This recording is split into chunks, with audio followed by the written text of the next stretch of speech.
But that's inevitable, don't you think? I don't know if that's something that... You're laughing, Dr. Bates. Please. Bates.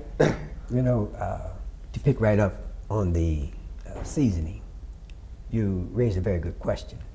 The meat. What does the meat represent? And that is exactly what it is, a piece of meat. Because in seasoning, the dehumanization that you mentioned, when you dehumanize someone, you no longer have a human being. You have a living entity, animal, piece of meat. Mm-hmm. And it's a piece of meat that is to be devoured by whomever has authority over it. Mm-hmm. What that whole process that Dr. Bates was mentioning, there has to be a greater impact to get people to reach a point which you identified as the possibility that people were acceptable of it. There had to be one thing that far supersedes any type of conditioning. In order for the conditioning to be accepted, you had to show a divine order that human beings were dehumanized by the order of God. So we have to be realistic what happened here.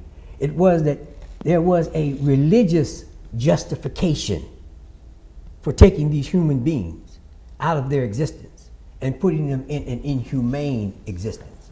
Biblically, it was identified to them that God ordered them to obey master. God put a different structure into place where one people were of God and other people were not godly. Okay, but to continue further about Dr. Bates's point on that is the point. Contentment, specifically contentment. This is the condition of contentment. But you see, again, contentment is a different thing. Dr. Bates was saying the seasoning itself. Who was content with it? He never said that people were content to be abused. They were not content. We're talking about generations of people that had to initially fight this. The ones who jumped into the water, the ones who fought when they were in their motherlands, the ones who finally was making that middle passage that they're in right now. They're encountering this seasoning process.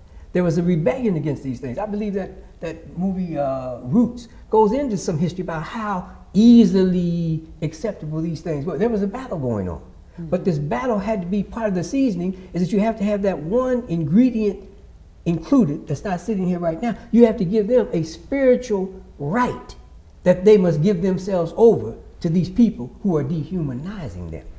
That's a very critical, important point. Okay, so we've identified the condition of complacency and contentment. Yeah, and those are just two examples. Of what we are challenged with today as a people. Okay. And we're seeing it more and more again as these racial uprisings are occurring, and we're watching how the apparent lack of response, and again, knowing that media has control, and not to say that there has been reaction, but again, we also know that because we are dealing with various levels of seasoning within our own people, we know that there is a level of complacency. We know that there is this supposed level of contentment where people feel that they have what they need and they don't need to venture any further.